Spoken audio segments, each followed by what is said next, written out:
ఆంధ్రప్రదేశ్ను మత్తులేని రాష్ట్రంగా తీర్చిదిద్దడమే ఎన్డీఏ ప్రభుత్వం లక్ష్యమని వైద్య ఆరోగ్య శాఖ మంత్రి సత్యకుమార్ యాదవ్ అన్నారు. ఇస్కాన్ టెంపుల్ ఆధ్వర్యంలో Jagannath call against addiction walkathon అనే కార్యక్రమం చేపట్టినందుకు అభినందనలు తెలిపారు. ఈ ర్యాలీలో పాల్గొన్నందుకు సంతోషమన్నారు.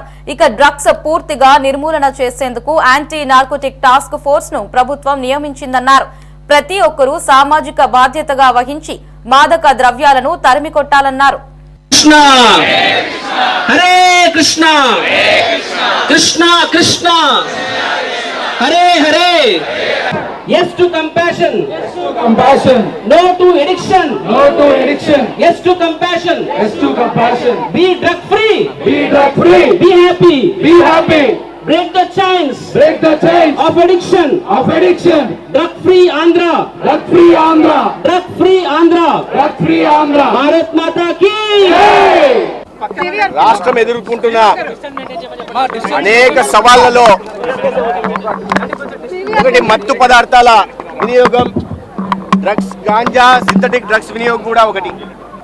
సరైన నిఘా వ్యవస్థ లేకపోవడం, యువత ఏమైతే ఏమైందిలే అని ప్రభుత్వం ఒక నిర్లక్ష్య వైఖరిని వహించడం, కొన్ని పేపర్లలో వచ్చినట్టుగా అధికార పార్టీ నాయకులే దీని ఒక ఆదాయ వనరుగా మార్చుకున్నారని తెలియడం.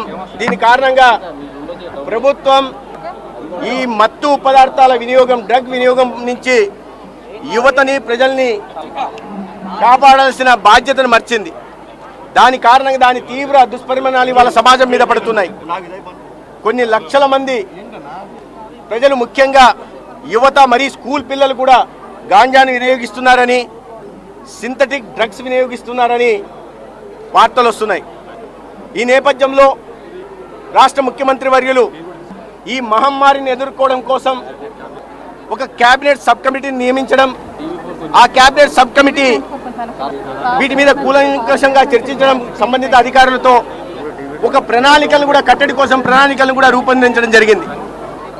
అతి త్వరలోనే ఒక యాంటీ నార్కోటిక్స్ టాస్క్ ఫోర్స్ ఏర్పాటు చేయాలని, నిఘా వ్యవస్థను పెంచాలని, ఈ రూట్ కాజ్ ఏదైతే ఉందో దాని మీద పనిచేయాలని, ముఖ్యంగా ఏజెన్సీ ప్రాంతంలో గంజా సాగు జరుగుతున్న చోట అవగాహన కల్పించాలని, సాగు నుండి దూరంగా తీసుకొస్తూ ఒక ప్రత్యామ్నాయ పంటల వైపుగా వాళ్ళని తీసుకెళ్లాలని, నైపుణ్య శిక్షణనిచ్చి ఇతర ఆదాయ మార్గాలను కూడా ఏర్పాటు చేయాలని నిర్ణయం తీసుకోవడం జరిగింది.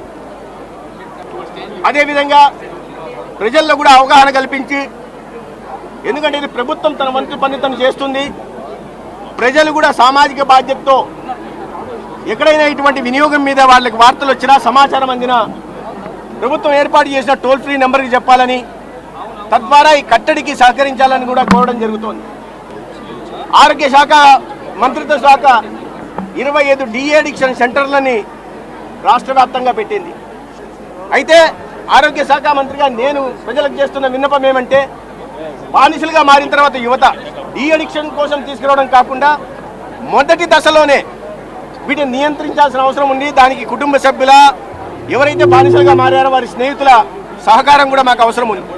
డీఅడిక్షన్ సెంటర్ దాకా తీసుకొచ్చి వాళ్ళని కాపాడుకోవడం కన్నా మొదటి దశలోనే, ఈ లక్షణాలు కనిపిస్తున్న దశలోనే వాడుతున్నారు, మాదక ద్రవ్యాల వినియోగం జరుగుతుందని తెలిసిన మొదటి దశలోనే ప్రభుత్వానికి సహకారం అందిస్తే తద్వారా వారిని సరైన మార్గంలో పెట్టడానికి అవకాశం ఉంటుంది. వాళ్ళ భవిష్యత్తును కాపాడిన వాళ్ళం అవుతాం.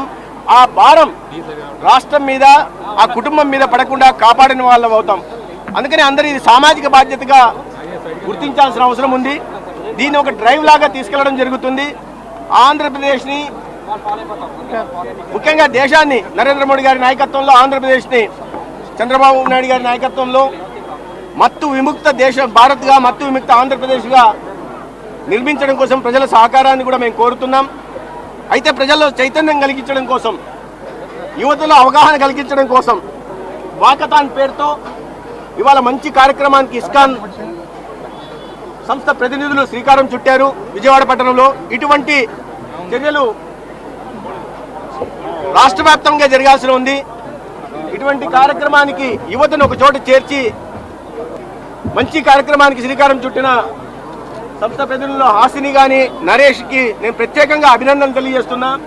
రాష్ట్ర వ్యాప్తంగా యువత అందరికి కూడా వీటిని ఆదర్శంగా తీసుకొని ఇటువంటి కార్యక్రమాన్ని ప్రతి నగరంలో ప్రతి పట్టణంలో చేయాల్సిన బాధ్యత ఉంది. మన సహచరుల్ని మన కుటుంబ సభ్యుల్ని కాపాడుకోవాల్సిన అవసరం ఉంది. మన రాష్ట్రాన్ని కూడా కాపాడుకోవాల్సిన బాధ్యత మనందరూ కూడా ఉందనే విషయాన్ని తెలుసుకోవాలని నేను మరి ప్రజలకు తెలియజేస్తున్నాను.